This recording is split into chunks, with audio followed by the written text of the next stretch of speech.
up everybody? Welcome back to my YouTube channel. I am so excited you are here and I am so excited for today's video. If you guys follow me on Instagram, you know that I typically get my video ideas from suggestions from you all. I recently made a poll asking what you wanted to see next and I got an overwhelming amount of you all wanting a video series talking about each trimester of pregnancy. So of course, that's exactly what I'm gonna do for you. I'm gonna do a series covering every single trimester. First, second, third, and I'm also going to do another video specifically talking about the postpartum period as well. If you guys are new here, I am Dr. Allie. I am an OBGYN and I would love it if you guys would subscribe to my YouTube channel. I mainly talk about all things women's health, pregnancy, periods, we talk about low sex drive, so I'd love for you to be part of our growing family. Today's video is going to be all about the first trimester. I'll start us off talking about fertilization, when the placenta forms, what baby's doing, and then of course we'll talk about symptoms and kind of expectations during the first trimester. All right, so let's jump right into it.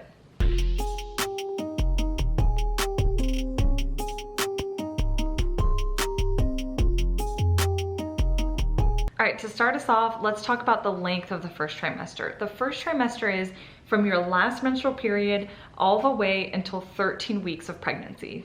How does pregnancy begin? Pregnancy begins when an egg and a sperm meet, and that causes fertilization. This process happens in the fallopian tube. Fertilization occurs in the fallopian tube. It travels down the tube, finds its way to the uterus, and that's where it implants. From implantation to about 8 weeks of pregnancy, that is considered an embryo. From 8 weeks on, it is now a fetus. From the time of implantation, so much is happening within those cells, and it's happening fairly quickly. So I'm gonna break it down kind of by weeks so that you guys know how quickly this embryo is growing. All right, so between weeks 1 through 8, so much is happening. You have the brain starting to form, spine, there's cardiac tissue, muscles, parts of the ear are even starting to form. It's crazy. In weeks 9 through 12, even more starts to happen. We have cartilage that form, no bones, but the cartilage, almost like webbed hands and webbed feet, start to form. The liver starts to form, pancreas, the kidney starts to make urine. There's even fingernails that start to form this early on. This time, the placenta is also growing. The placenta is what is going to provide your fetus with all of the oxygen, nutrients, blood, everything that it needs. All right, now before I jump into talking about symptoms during the first trimester, let's first talk about dating and how we date a pregnancy. Now, I recommend when you miss your period, you take a home pregnancy test and it comes back positive. At that time, call your doctor and the office and let them know that you got a positive pregnancy test. At that point, they'll probably ask you a slew of questions, mainly wanting to know how far along you are. So knowing the date of your last menstrual period is going to be very helpful. Depending on how far along you are, every office is going to be different, but they'll let you know when's the best time to come in for your first appointment. Okay, so how do we date a pregnancy? The most accurate way that we can date a pregnancy is by doing a first trimester ultrasound. Now, before doing that first trimester ultrasound, we always ask all women, when was their last menstrual period? If they're sure of their last menstrual period, that's going to be very beneficial. Once we do that first trimester ultrasound, we can compare the last menstrual period date to the measurements taken on the ultrasound. With those two measurements, then we can determine what the EDD is. EDD is the estimated due date. Now, if you take the EDD or the estimated due date that you get from your last menstrual period and compare that EDD to what you get with the first trimester ultrasound, if they're both pretty similar, then we date the pregnancy based off of the last menstrual period. The results of your last menstrual period and the first trimester ultrasound are pretty significantly different, then we will date your pregnancy based off of that first measurement from baby. I hope that made sense. If it didn't, I have a full blog post explaining how we actually date the pregnancy, and I'll leave that linked down below. Okay, now let's talk about symptoms during the first trimester. Symptoms during the first trimester are going to vary across the board like most things in medicine, it's not one size fits all. So if you're not having the symptoms or you're having different symptoms, that's okay. I can just encourage you to always talk to your provider so that together you can come up with a way to manage these symptoms, specifically something that works for you. So I'm sure you guys know one of the most common symptoms that women go through during the first trimester is nausea and vomiting, or maybe just nausea without the vomiting. This is extremely common. 9 out of 10 women experience nausea and vomiting in their first trimester. The other name I'm sure that you've heard for this is morning sickness. Now, this can be kind of misleading because the nausea and vomiting can actually happen at any point during the day. It doesn't have to be in the morning. A couple different things we can do to try and combat this nausea and vomiting, because it's super important that you're still getting a healthy diet and able to tolerate eating and drinking during the first trimester. If you're having pretty severe nausea and vomiting, or you're unable to hold anything down, you need to tell your provider, because like I said, there's a lot of things that we can try to help make you feel better. Another symptom that a lot of women get are tender breasts.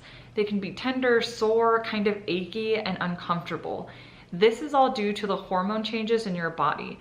In pregnancy, the estrogen and progesterone levels naturally rise in pregnancy, and our breast tissue actually has receptors to estrogen and progesterone. That being said, it's going to lead to tenderness and soreness. Typically, the symptom will wear off within a couple weeks. Another big symptom, and now that I think about it, most of these symptoms are going to be related to the increase in hormones during pregnancy. So this next symptom is fatigue and feeling very, very tired. A lot of women experiences. This one we can pretty much blame on progesterone. As progesterone increases, it's gonna make us feel tired, kind of just wanting to take a nap all the time. Things you can do to help not feel so tired: eating a healthy diet and exercising. See, review with your doctor what kind of exercise will be good for you during the pregnancy. Another thing, due to the increase of hormones, this is where we start to experience our cravings and our aversions. Sometimes some odors can make us feel very nauseous. Even the thought of some type of food can also contribute to that nausea. Here comes progesterone one more time. Another thing that women experience in the first trimester is heartburn. Increased levels of progesterone actually relax the sphincter we have in between the esophagus and the stomach. If that relaxes, we're going to get more of that acid from the stomach back into our esophagus, and that's gonna cause heartburn. Thanks, progesterone. You may also notice that during the first trimester, you have increased urination. In pregnancy, yes, this early on, our blood volume increases. So by having more blood, it's making our kidneys work more to filter all of that out. So ultimately that results in more urine. I'm telling you, progesterone affects so much. Because of the increase in progesterone, we can also have constipation. Progesterone actually works at high levels to slow the movement of food through the intestines. That slowing of movement is gonna lead to constipation. So things you can try: eat more fiber, drink lots of water, and again, exercise and being physically active is gonna help with this.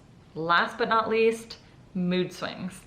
During the first trimester, you can go through so much, being excited, being very happy, and then some days you just might feel pretty crappy and just might be sad. That's okay. Mood swings this early on, or even throughout pregnancy, is expected and is normal. Make sure you surround yourself with people that are going to be supportive, encouraging, and just have a good support system during this time. Your body, again, is going through so many changes, and our mood is going to be affected. If you get to the point where you feel like your mood swings are getting a little bit out of control, please mention it to your doctor. We're here to help. We can talk through it, or maybe we can start talking about something that we can try to help fix these symptoms. Everybody, that brings us to the end of the video. I hope you learned something new. I hope I made it a little bit easier to understand exactly what's happening during the first trimester, symptoms that you may have, or just general expectations during this period. Part 2 of this video, where I'll talk about the second trimester, is going to hopefully come next week, so be on the lookout for that. If you enjoyed this video, I would love it if you guys would give me a thumbs up, leave me a comment down below, letting me know that you enjoyed this video and that you want to see a part 2. You can find me on all forms of social media, Instagram, TikTok, my blog. I will leave everything linked down below. Before I finish this video, I do want to take a minute just to say thank you so much for being on this journey with me, for following along, and for all the love and encouragement that I feel to keep doing this. I recently hit 1 million followers on TikTok and it has been unreal. I just thank you so much for liking this content, for being excited, and just keeping me excited about continuing to do this. Thank you guys so much, and I hope you know how much this truly does mean for me. I get so excited when I get a chance to connect with you guys, talk to you in my DMs, etc. I appreciate it so much. Okay, enough of that. So I will see you guys in my next video. I hope you have an amazing week. Always be kind, always show love. Thank you so much for being here. Bye.